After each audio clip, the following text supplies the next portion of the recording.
surah Al-Hajj. Dari segi tertibnya adalah surah yang ke-22. Bilangan ayatnya ada 78 ayat. Rukuknya ada 10. Surah ini sama ada Makkiyah ke atau Madaniyah, maka ia termasuk dalam surah Madaniyah. Tertib turunnya adalah yang ke-103. Bilangan paragrafnya ada 6. Terlebih dahulu kita tengok mesej utama surah ini. Ada dua mesejnya. Satu, perisytiharan kesalahan dan jenayah orang-orang musyrikin Mekah dan dalil-dalil tentang keharusan memerangi mereka. Yang kedua, pesanan kepada orang-orang Islam supaya taat, beribadat, berdakwah, berjihad dan menyedari maksud penubuhan kerajaan atau negara Islam. Itu ada 6 semua paragrafnya. Paragraf 1 bermula daripada ayat 1 hingga 24. Perbahasan tentang tauhid, kiamat dan hari akhirat dengan orang-orang yang mengingkarinya. Paragraf yang kedua bermula daripada ayat 25 hingga 38. Bukan orang-orang Quraisy, tetapi orang-orang Islamlah yang layak menjadi penjaga Kaabah. Paragraf yang ketiga, ayat 39 hingga 41, tujuan jihad dan penubuhan negara. Negara di sini maksudnya negara Islam lah. Paragraf yang keempat, ayat 42 hingga 62, ancaman pembinasaan secara langsung atau tidak langsung. Paragraf yang kelima, ayat 63 hingga 76, dalil-dalil tauhid. Paragraf yang keenam, ayat 77 hingga 78, iaitu ayat terakhirnya, arahan kepada orang-orang Islam supaya taat, beribadat, berjihad dan berdakwah. Dan ini termasuk salah satu mesej utama surah. Kita pergi kepada zaman diturunkan surah ini dan latar belakang surah. Satu, surah Al-Hajj adalah surah Makkiyah dan juga Madaniyah. Dia gabungan dua ni. Dalam ni ada kedua-duanya. Mana dilihat dari segi ayat-ayat yang membentuk surah ni, ada kedua-duanya. Ada Makkiyah, ada Madaniyah. Di dalam surah ini terdapat kedua-dua warnanya. Jadi kita boleh nampak bayangan dia tu, warna dia ini Makkiyah, ini Madaniyah. Daripada ayat-ayat dia tu kita dapat mengesan. 24 ayat di permulaan surah besar sekali kemungkinannya diturunkan pada tahun ke-13 kenabian sebelum hijrah. 54 ayat selebihnya diturunkan di Madinah sebaik sahaja berlaku peristiwa hijrah. Pada tahun pertama hijrah, selain surah Al-Hajj, turun juga surah At-Taghabun. Pada tahun kedua hijrah, turun surah Al-Baqarah dan juga surah At-Talaq. Sebelum peperangan Badar pada bulan Ramadan tahun kedua hijrah, turun surah Muhammad. Selepas perang Badar pula turun surah Al-Anfal. Itu adalah zaman di mana gerakan Islam sedang memasuki era baharu dalam keadaan cukup sensitif. Setelah berdakwah selama 13 tahun, dizalimi dan dianiayai, juga setelah bermacam-macam perancangan jahat dirancang terhadap Rasulullah, termasuk untuk menghalau Rasulullah dari Mekah dan juga membunuh baginda. Ketika itulah Allah mentakdirkan Al-Madinah Al-Munawwarah sebagai pangkalan pergerakan Islam. Disitulah asas negara Islam mula bertapak. Surah Al-Hajj adalah surah pertama di mana orang-orang Islam diperintahkan supaya berperang demi mempertahankan diri. Inilah surah yang pertama, cerita perang, kebenaran perang. Dan perang ini adalah perang mempertahankan diri, difa'i, apa panggil difa'i ataupun defensif, perang defensif.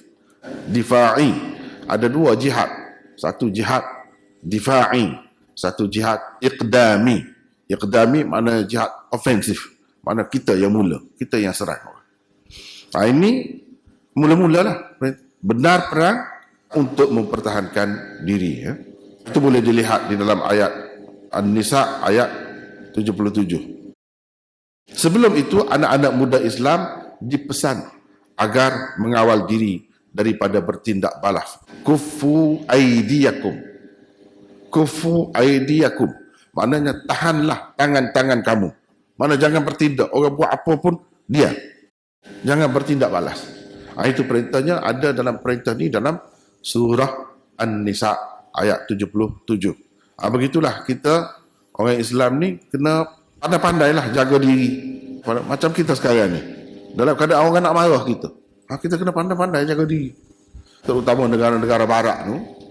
Jadi kena pandai-pandailah. Kalau kita buat bertindak tentu pasal orang kata pengganas pula. Kalau kita tak buat apa-apa, kita dianiaya. Tapi selama ni Rasulullah pesan. Maknanya melalui Al-Quran lah. Jangan bertindak balas. Orang buat macam mana pun sabar. Itu caranya. Dan orang Islam cukup setia kepada pemimpin. Itu Rasulullah SAW cerita apa-apa dia ikut. Sabarlah. Macam nampak lemah gitu pada ketika tu. Dalam surah ini juga disebutkan kesalahan-kesalahan dan jenayah-jenayah yang dilakukan pemimpin-pemimpin kafir Quraisy. Dikemukakan juga di dalamnya keharusan berperang dan berjihad menentang mereka. Pemimpin-pemimpin Quraisy yang angkuh tidak lagi mengikut jejak langkah moyang mereka, Nabi Ibrahim alaihissalam. Mereka terlibat dalam kesyirikan dan keraguan terhadap kewujudan hari kemudian. Saki baki sembahyang, tawaf dan ibadat-ibadat haji yang ditinggalkan Nabi Ibrahim telah pun dipenuhi dengan bermacam-macam bid'ah. Dengan membuat undang-undang halal dan haram dengan sendiri, mereka telah mencabar hakimiyah Allah. Walaupun mereka terlibat dengan akidah-akidah yang salah dan jenayah-jenayah yang begitu berat, namun mereka masih lagi menjadi orang-orang yang bertanggungjawab menjaga Kaabah. Kemuliaan orang-orang Quraisy di mata orang-orang Arab yang lain di serata negeri disebabkan mereka menjaga Kaabah. Ekonomi orang-orang Quraisy bergantung kepada perdagangan semata-mata. Ia menjadi maju kerana kedudukan keagamaan mereka di sisi orang-orang Arab. Pemimpin-pemimpin Quraisy Mekah sebenarnya adalah orang-orang yang dianggap sebagai ketua-ketua agama yang kosong jiwa mereka daripada takutkan Allah dan hari kemudian. Keadaan mereka tak ubah seperti boneka atau patung yang kosong daripada ruh ajaran agama Nabi Ibrahim yang sebenarnya. Tapi dakwaannya orang duduk ingat dia ni penjaga agama lah. Duduk jaga peninggalan Nabi Ibrahim. Rupanya dia tak ada apa pun. Itu nama saja dia. Walaupun begitu, tanpa ada alasan logik dan warisan keagamaan yang sah, mereka tetap berbantah dan mempertikaikan kebenaran yang dibawa oleh Rasulullah sallallahu alaihi wasallam semata-mata berasaskan kesombongan dan keangkuhan mereka. Itulah ceritanya. Macam mana mereka ni dari segi kewajarannya untuk diperangi. Sebab apa? Memang teruk sangat. Lama dah duduk sabar. 13 tahun duduk di Mekah. Dianiaya. Nak betul tak betul. Tak boleh betul. Tapi pada pandangan orang luar, inilah penjaga tanah haram. Inilah penjaga Kaabah. Jadi mereka dimuliakan. Diberi kedudukan yang istimewa. Pergi sana sini pun orang sanjung. Orang hormat. Orang bagi peluang macam-macam. Utamanya dalam dunia perdagangan. Itu cerita kafir Quraisy. Perkaitan surah Al-Hajj dengan surah sebelum dan selepasnya. Satu, di dalam surah Al-Anbiya telah pun dinyatakan bahawa sekalian Nabi menyeru manusia kepada ajaran Tauhid. Muhammad sallallahu alaihi wasallam adalah mata rantai terakhir para Nabi dan merupakan rahmat untuk sekalian alam. Baginda adalah pewaris sebenar ajaran Nabi Ibrahim alaihi salam. Orang-orang yang mendustakan baginda akan mendapat kecelakaan. Kecelakaan yang telah dibayangkan di dalam surah yang lalu telah pun menjadi kenyataan apabila di dalam surah Al-Hajj ini buat pertama kalinya orang-orang Islam yang teraniaya dibenarkan memerangi orang-orang musyrikin yang zalim demi mempertahankan diri. Itu ceritanya. Jadi bukanlah nak perang sangat. Mereka tu beria-ia nak perang, nak hancurkan orang-orang Islam. Maka dalam keadaan sudah sebenarnya teruk mereka itu, orang terkeliru, orang duduk ingatkan mereka itu bagus, Tetapi mereka itu sebenarnya perosak. Adalah karena itulah turun ayat ini di dalam surah Hajj. Inilah ayat pertama membenarkan orang-orang Islam berperang. Dalam sejarah, inilah ayat pertama. Udhina lilladzina yuqataluna bi'annahum zulimu wa innallaha ala nasrihim laqadir. Diizinkan berperang bagi orang-orang Islam yang diperangi. Maksudnya oleh orang-orang kafir Quraisy penceroboh. Mereka tidak nak perang, bukan mereka yang serang. Kerana sesungguhnya mereka telah dianiaya. Apa sebab boleh perang? Boleh bertindak balas? Kerana dianiaya. Dan sesungguhnya Allah amat berkuasa untuk menolong mereka yang ini mencapai kemenangan. Dan memanglah bila berlaku perang Badar pada tahun yang kedua tu, kafir Quraisy yang kalah. Orang Islam mencapai kemenangan yang cemerlang. Walaupun bilangan mereka sangat sedikit berbanding orang-orang kafir Quraisy. Pada tahun berikutnya, iaitu pada tahun kedua Hijrah, berlakulah peperangan Badar di antara orang-orang Islam dan kafir Mekah. Dalam peperangan itu orang Islam menanglah. Yang kedua, di dalam surah Al-Mu'minun akan datang. Sebab ini kita bercerita tentang perkaitan surah. Perkaitan surah Al-Hajj dengan surah sebelum dan selepasnya. Surah Mu'minun adalah surah selepas ini. Dikatakan bahawa orang-orang Islam mendapat kemenangan dalam menghadapi orang-orang musyrikin Quraisy di masa-masa akan datang. Untuk orang-orang Islam mendapat kemenangan, mereka sangat-sangat memerlukan iman yang kukuh dan amal soleh yang teguh. Itulah ceritanya. Jadi orang Islam kena beringatlah kalau nak dapat kemenangan macam tu, seterusnya apa kena ada? Kena ada iman yang kukuh dan amal soleh yang teguh. Beberapa kata kunci dan tema utama surah. Satu, di dalam surah ini dikemukakan perbandingan di antara dua kepimpinan yang berlainan ideologi. Di dalam surah ini perbandingan di antara pimpinan musyrikin Mekah dan pimpinan Rasulullah SAW dikemukakan. Sikap dan pendirian pokok penyokong masing-masing juga dikemukakan. Hadzani khasman ikhtasamu fi rabbihim. Daripada situlah pada hakikatnya ada perbezaan ketara sangat di antara dua golongan ini. Ayat yang ke-19 dalam surah inilah. Untuk mengetahui perbandingan di antara dua kepimpinan tersebut, itu dikemukakan di bawah ini satu jadual. Kita nak buat perbandingan. Apa perbandingan? Siapa yang berhak sebenarnya jaga Mekah? Siapa yang sebenarnya zalim? Dan siapa sebenarnya yang teraniaya? Boleh kita lihat. Sebenarnya perkara dan rujukan. Perkara apa bendanya, berkenaan dengan apa? Rujukan itu maksudnya rujukan ayat Quran lah, bukan rujukan luar, bukan kitab-kitab dah, ayat Quran. Itu yang menarik sebab kita semua berpandukan Al-Quran. Yang kedua tu, bahagian yang kedua tu, kepimpinan musyrikin Quraisy. Kedudukan mereka macam mana? Apa sifat mereka? Sebelah ni pula kepimpinan orang-orang Islam. Perkara dan rujukan nombor satu, zulimu. Kalau kita tengok kepada ayat Udhina lilladzina yuqataluna bi'annahum zulimu. Zulimu maknanya dizalimi. Itu ayat 39. Ukhriju. Di dalam ayat 40 disebut. Mereka diusir. Siapa yang dizalimi? Bila dizalimi, adalah yang zalim. Bila diusir, siapa yang kena usir? Kena keluar daripada negeri itu. Siapa? Bila ada yang diusir, ada yang mengusir. Siapa yang mengusir? Boleh buat kesimpulan. Cuba tengok. Kalau kepimpinan musyrikin Quraisy, mereka adalah penzalim yang mengusir orang-orang Islam keluar dari Mekah. Padahal mereka itu orang Mekah, orang senegeri, bukannya orang asing. Orang-orang Islam, mereka dizalimi dan terpaksa berhijrah. Bukan nak berhijrah sangat, bukan nak pergi duduk negeri orang sangat, bukan nak pergi duduk Madinah tu nak cari duit, nak cari peluang pekerjaan macam orang zaman sekarang ni. Hijrah kan, cari duit. Bukan. Kerana mempertahankan kebenaran, nak menegakkan kebenaran, mereka dizalimi dan diusir. Terusnya, nombor dua, ragu dan syak terhadap hari akhirat.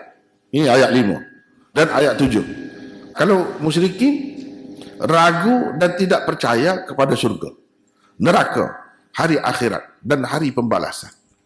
Ini kalau manusia biasa mungkinlah dia kata tak ada kesalahan. Di sisi Allah ini kesalahan besar. Bila ada orang yang macam ni pegang Mekah, tak layak. Bahaya tu atas nama agama. Mereka sebenarnya nak cari dunia, guna agama. Ada sebelah ni orang-orang Islam, muslimin, percaya dan yakin sepenuhnya tentang adanya hari akhirat dan hari pembalasan. Benda ni besar di sisi Allah. Dan Nabi Ibrahim dulu memperjuangkan inilah, yakin dengan hari akhirat dan hari pembalasan. Mereka yang dakwa ikut Nabi Ibrahim sebenarnya tidak. Tiga, tauhid ibadat. Kita boleh lihat pada ayat 11, 71 dan 77. Musyrikin Mekah beribadat kepada selain Allah. Di samping beribadat kepada Allah, yakni melakukan syirik. Itu satu jenayah besar di sisi Allah. Orang-orang Islam pula hanya beribadat kepada Allah. Tauhid. 4. Tauhid doa. Tauhid doa. Kalau berdoa kepada siapa? Ayat 12, 13. Berdoa kepada selain Allah. Orang Islam berdoa hanya kepada Allah. Seterusnya yang kelima, keadaan Tuhan yang diseru dan disembah. Ayat 13, 78. Labi'sal maula wa labi'sal ashir. Demi sesungguhnya seburuk-buruk penolong dan seburuk-buruk sahabat qarib ialah makhluk yang diseru dan disembahnya itu. Ini berhala-berhala. Adapun orang Islam, fa ni'mal maula wa ni'man nasir. Maknanya Tuhan, di sini Allah, dialah sahaja sebaik-baik pelindung dan sebaik-baik pemberi pertolongan. Jadi sudah rosak konsep percaya kepada Tuhan itu. Ketuhanan itu sudah rosak. Dan ini tidak melayakkan golongan itu menjaga tanah suci yang begitu penting itu. Yang keenam, mengkhianati amanah tauhid. Innallaha la yuhibbu kulla khawanin kafur. Sesungguhnya Allah tidak suka kepada tiap-tiap seorang yang khianat lagi tidak bersyukur. Kepimpinan yang sangat khawan, ini musyrikin Mekah, sangat khianat dan sangat kafur, sangat tidak bersyukur, yang tidak layak menjaga Kaabah. Pula orang Islam ni pula kepimpinan yang mewarisi agama Nabi Ibrahim dan memperjuangkan agama tauhid, mempunyai kelayakan yang cukup untuk menjaga Kaabah. 7. Cara berbahas. Kalau berbahas, dia bahas macam mana? Orang Islam pun nak bahas macam mana? Nak menegakkan kebenaran tu. Kita boleh lihat pada ayat 38 dan 68. Kalau musyrikin, penolakan dan pantahan mereka terhadap ajaran Islam tidak berasaskan ilmu, dalil, bukti, petunjuk dan kitab. Tak ada semua. Hanya emosi semata-mata. Hanya emosi. Ikut nenek moyang. Ikut nenek moyang. Itu saja. Nenek moyang pun hujah tak boleh buat mari. Kita buat mari hujah nenek moyang, Nabi-Nabi, Nabi Ibrahim dulu, Nabi Ismail dulu, menegakkan ajaran tauhid, tak apa-apakan. Dia tak ada hujah. Sebelah sini, muslimin. Kepimpinan yang mempunyai dalil akli dan nakli yang cukup. Dari segi logik pun, dalil ada. Dari segi warisan, kitab-kitab suci pun ada. Mereka mempunyai akhlak dan peribadi mulia, berpandukan wahyu ilahi. Dari segi akhlaknya mulia. Tidak ni jenis akhlak yang buruk macam orang kafir Quraisy. Yang ke-8, hak dan batil. Ayat 62. Pemimpin-pemimpin yang memperjuangkan dan menegakkan kebatilan min dunillah adalah batil. Itu musyrikin. Muslimin pula kepimpinan yang mendukung dan menegak kebenaran dan memperjuangkannya. Wa annallaha huwal aliyyul kabir. Itulah kalau kita nak tengok perbandingan di antara dua kelompok manusia ini. Dua, perbantahan orang-orang musyrikin tanpa ilmu dan dalil. Di dalam surah Al-Hajj tersebut 3 kali. Perbantahan orang-orang musyrikin Mekah tanpa dalil dan ilmu. Ayatnya 3868. Katakan dengan terang bahawa orang-orang musyrikin menentang seruan Rasulullah sallallahu alaihi wasallam tanpa mempunyai alasan ilmu yang kukuh. Mereka hanya mengikut syaitan yang terkutuk. Kulla syaitanin marid. Ayat 3. Dikatakan dengan terang bahawa orang-orang kafir Quraisy tanpa dalil dan bukti daripada kitab telah menolak seruan Rasulullah sallallahu alaihi wasallam. Rasulullah sallallahu alaihi wasallam diterangkan dengan kenyataan bahawa Allah amat mengetahui tentang cara perdebatan orang-orang Quraisy itu dan akan membuat keputusan terhadapnya pada hari kiamat nanti. Itu ayat 68. Ini semua kita boleh tengok cara bahas tu. Nak bincang tidak bincang dengan baik, tidak bincang dengan damai, tetapi dengan tuduh macam-macam. Gila lah, penyair lah, kena sihir lah, macam-macam. Tidak boleh bincang dengan tenang, dengan hujah dan bukti. Berbeza di sebelah ni, berbeza dengan sebelah ni. Jadi kalau orang luar tengok, dalam sejarah tengok, memang tak layak. Sepatutnya diambil alih oleh golongan ini. Mereka itu sepatutnya kena tukar dah. Istibdal berdasarkan kanun atau sunnatullah dalam menukar satu umat dengan umat yang lain sudah cukup sebabnya.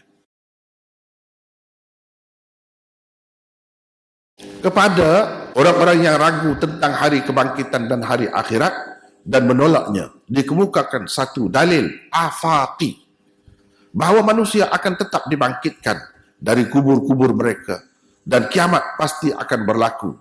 Ayat 5 hingga 7. Kepada orang-orang yang tidak percaya itu dikatakan mereka akan terus berada dalam keraguan hingga hari kiamat. Kalau sampai hari kiamat pun jiwa macam ni tak akan terima, tak akan dapat keyakinan, terus dalam ragu. Ayat 55. Yang keempat, dua sikap berhubung dengan tauhid doa. Sikap pertama adalah sikap orang-orang musyrikin yang sesat. Mereka menyuruh orang-orang yang tidak dapat memudaratkan dan memberi apa-apa faedah kepada mereka. Ayat 12. Yad'u min dunillah ma la yadurru wa la yanfa'u. Dzalika huwa ad-dhalalul ba'id. B. Berbeza keadaannya dengan sikap Rasulullah sallallahu alaihi wasallam yang diarahkan supaya hanya menyeru dan berdoa hanya kepada Allah. Wad'u ila rabbik wa innaka la'ala hudam mustaqim. Di dalam surah ini disebutkan tentang ni'mal maula, pelindung terbaik, dan bi'sal maula, pelindung terburuk. Ayat 78 dan 13. Ini kata kunci yang penting. Kadang-kadang surah-surah ni kita nak tengok kata kunci macam mana. Ini satu contoh yang baik ya. Ya ayyuhan nasu taqu rabbakum inna zalzalata sa'ati syai'un 'azim. Itu ayat pertama dia. Kalau kita tengok ayat 13. Di sini ada sebut yad'u lama dharruhu aqrabu min naf'i la bi'sal maula wa la bi'sal 'ashir. Itulah seburuk-buruk pelindung, seburuk-buruk teman. Siapa? Yang disembah selain Allah itu. Yang disembah selain Allah itu seburuk-buruk pelindung dan seburuk-buruk teman. Cuba kita tengok ayat 13. Kemudian dibawakan lawan dia. Ayat 78. Iaitu yang terakhir. Ini seburuk-buruk. Yang terakhir, fa ni'mal maula wa ni'man nasir. Dia berlawan. Maknanya orang kafir itu duduk seru, duduk sembah, labi sal maula wa labi sal ashir. Seburuk-buruk pelindung dan seburuk-buruk teman. Orang Islam pula, fa ni'mal maula wa ni'man nasir. Menyeru sebaik-baik maula, pelindung, dan sebaik-baik penolong. Itu dua sifat sembahan yang berbeza. Berbeza sekali. Ini termasuk dalam kata kunci juga. Kata kunci ni kadang-kadang dibawakan sifat yang berbeza. Di sini, di satu tempat lagi, dalam surah yang sama, sifat yang lawan dia. Itu maknanya benda ni benda penting. Itulah sebab mereka jadi syirik. Sebabnya dari segi sembahan mereka tu jauh sekali berbeza. B. Manusia apabila berdoa kepada min dunillah, yakni selain Allah, tak kira lah selain Allah tu kan, berhala ke, malaikat ke, nabi ke, wali ke, tak kira lah siapa-siapa, orang mati ke, orang masih hidup lagi ke, tidak ada hak untuk kita berdoa dengan mereka. Itu mengikut ajaran tauhid. Tapi orang syirik ni dia boleh semua. Pergi kubur, minta dengan orang dalam kubur. Wali macam Tuhan, dia buatnya. Malaikat dia anggap anak Tuhan, macam-macam. Ini tak betul. Yang kita kena berdoa satu saja, Allah. Itu baru tauhid. Manusia yang apabila berdoa kepada min dunillah, yakni selain Allah, berarti mereka telah sampai ke kemuncak kesesatan. Itulah maknanya. Mereka sebenarnya berdoa kepada makhluk yang merupakan labi'sal maula wa labi'sal ashir, iaitu pelindung yang paling jelek dan teman yang paling teruk. Tapi mereka tak sedar. Ni'mal maula adalah pelindung dan pembantu yang terbaik. Siapa ni'mal maula? Allah. Allah ni'mal maula. Ni'mal maula ini siapa? Wa'tasimu billah. Kamu berpegang teguhlah dengan Allah. Huwa maulakum. Dialah pelindung kamu. Dan dialah sebaik-baik pelindung. Allah lah, tidak ada yang lain. Kalau orang ambil yang lain, tak kiralah siapa pun. Itu salah. Itu sudah syirik. Dan akibatnya buruk. Yang keenam, dua sunnatullah terhadap manusia-manusia yang durjana. Pertama, diberi peluang dan seterusnya dihukum. Di dalam ayat 44 dan 48 surah ini, dua sunnatullah tersebut dikemukakan. Itu cara Allah SWT. Dia kita nampak macam, oh hebatnya, tenangnya, bahagianya, banyaknya nikmat negeri itu.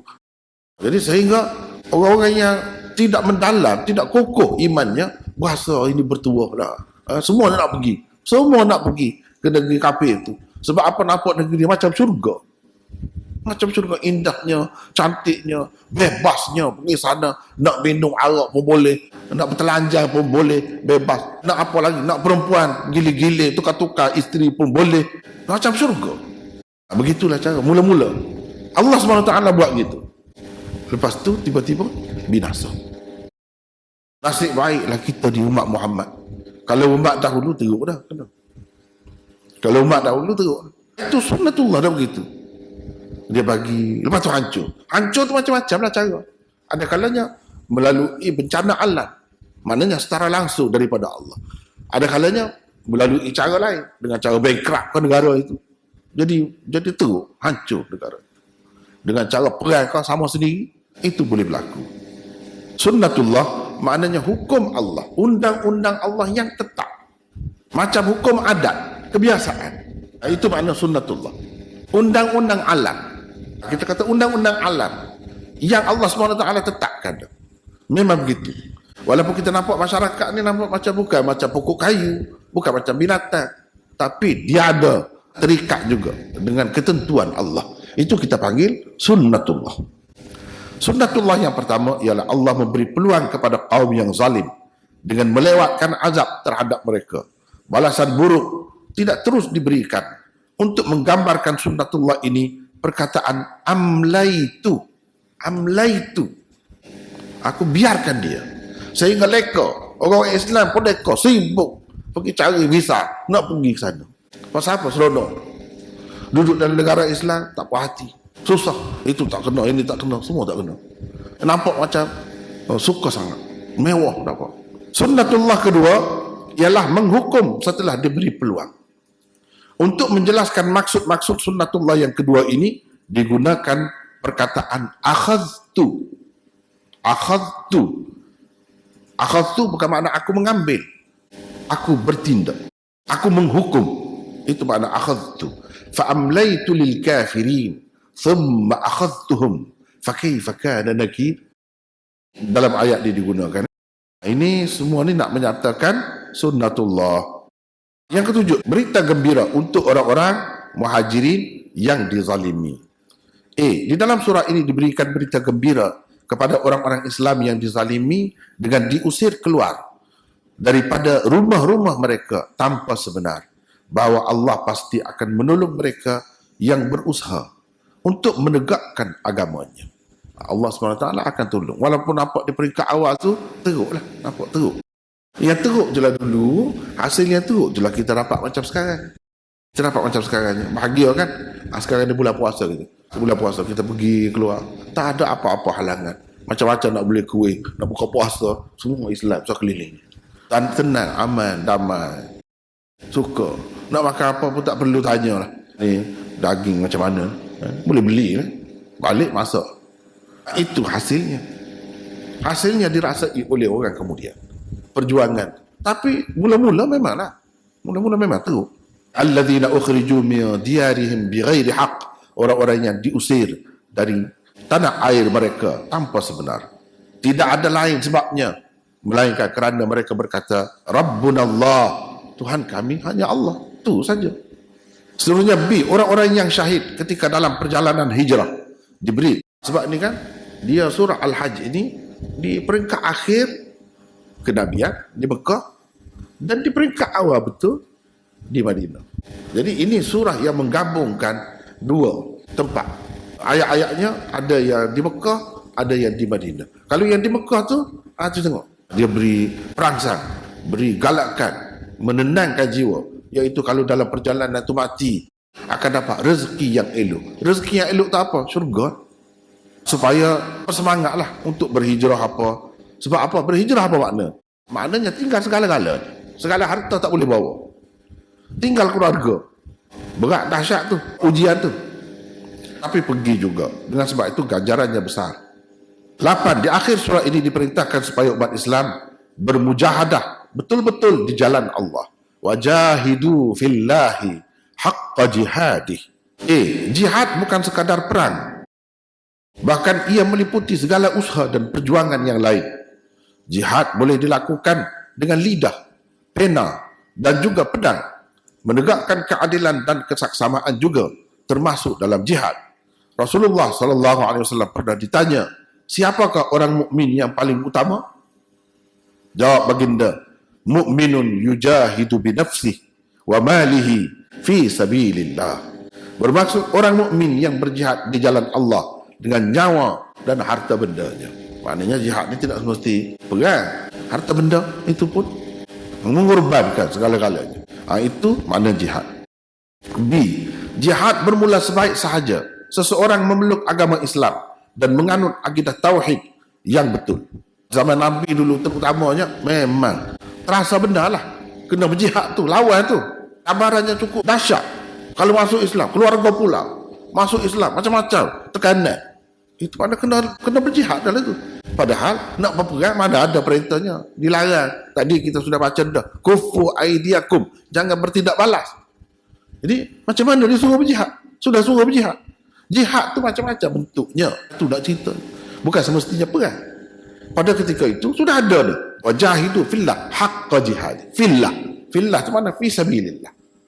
Ia juga berlaku dalam usaha manusia mengadakan hubungan dengan Allah dan merentasi darjat-darjat kesabaran ketika berhijrah dan akhirnya ketika berperang demi menegakkan agama Allah. Semuanya masuk jihad. Ia dilakukan demi tertegaknya agama Islam untuk membela keadilan. C. Daripada perkataan haqqa jihadih, dengan sebenar-benar jihad, dapat diketahui bahawa manusia janganlah berusaha mengikut acuan fikiran sendiri. Ia hendaklah berpandukan Quran, sunnah dan amalan para sahabat. Haqqa jihadih juga berarti mewakafkan segala bakat dan usaha untuk kepentingan agama. Itu makna haqqa jihadih, sebenar-benar jihad. Bukan maknanya perang guna senjata saja. Sebelum sampai ke peringkat itu tu, sahabat tak pernah mengalami jihad-jihad lain. Sudah ada perintah dah sebelum jihad yang sebenar untuk berjihad. Tapi kena faham dalam bentuk jihad yang luas, baru nampak. D. Orang-orang yang menegakkan kebenaran akan terus berjihad hingga ke hari kiamat.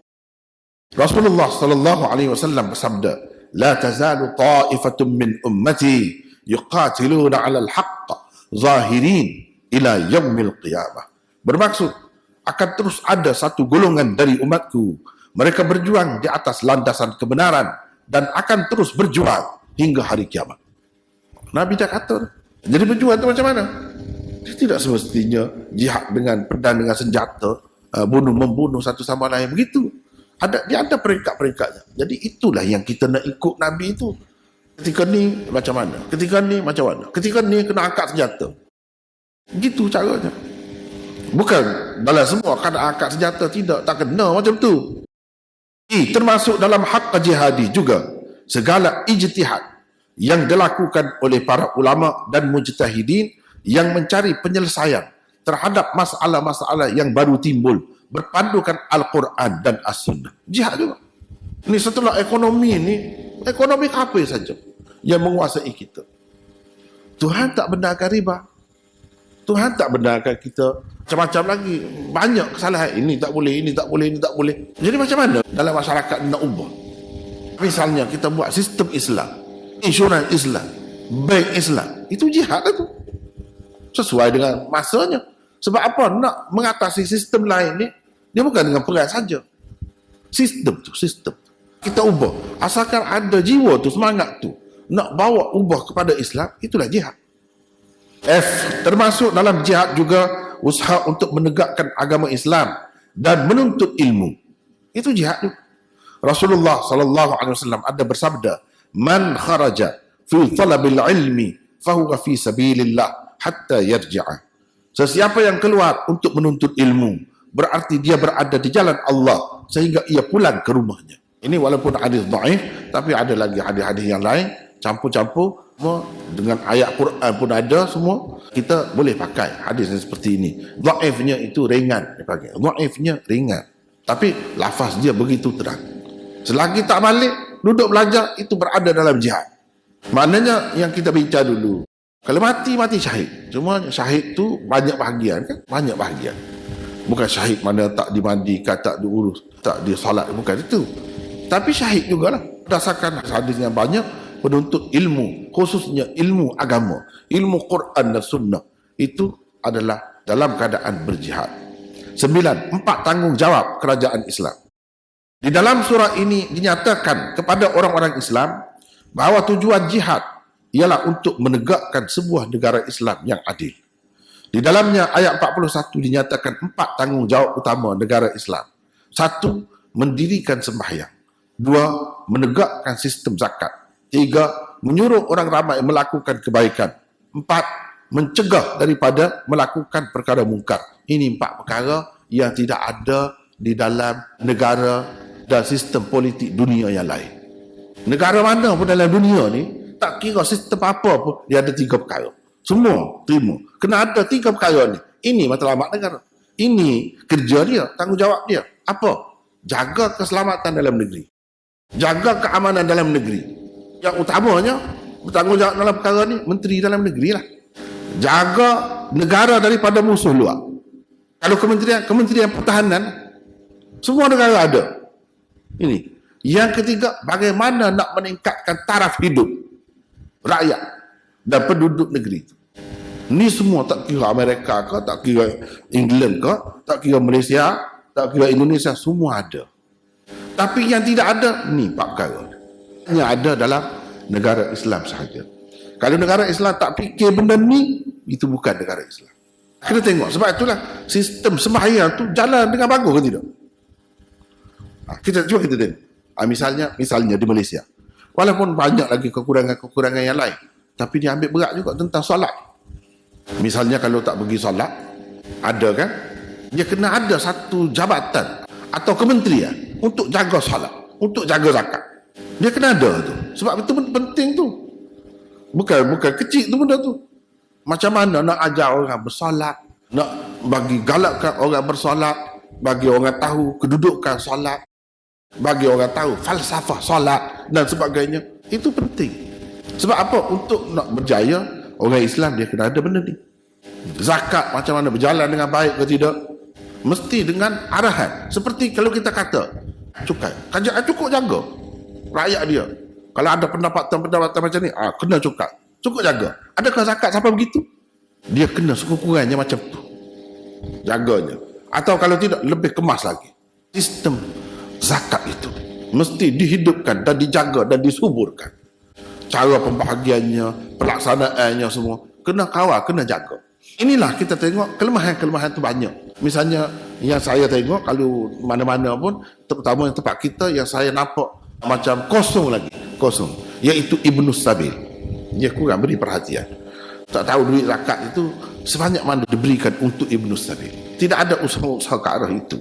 Misalnya zakat untuk orang-orang yang bankrupt, orang-orang yang susah dalam perdagangan dan perniagaannya, sejauh mana dapat bantuan, itu kita nampak masih lemah sangat lagi. Maknanya sistem zakat, menegakkan sistem zakat dijaga semua sekali lah, semua sudut. Betul-betul ambil manfaat daripada sistem itu. Itulah sistem Islam. Dan dia ada menyuruh orang melakukan kebaikan, kempen orang melakukan kebaikan, bagi idea, buat kuis dan sebagainya, bagi hadiah kepada orang-orang yang bagi idea yang baik untuk buat kebaikan, dan mencegah daripada kemungkaran. Ini pun dilakukan juga. Mesti kena ada satu kementerian. Kalau kementerian sukan boleh buat, kementerian ni tak boleh buat. Orang panggil mahkamah ihtisab. dalam negara Islam, iaitu nak tengok macam mana orang ni sejauh mana minat kepada kebaikan, kecenderungan nak buat baik. Lepas tu kena halal benda-benda yang mungkar itu, kena periksa, kena cek semua, dan bagi kesedaran kepada masyarakat membenci kemungkaran itu, anti kemungkaran. Dia kena ada usaha-usaha ke arah tu.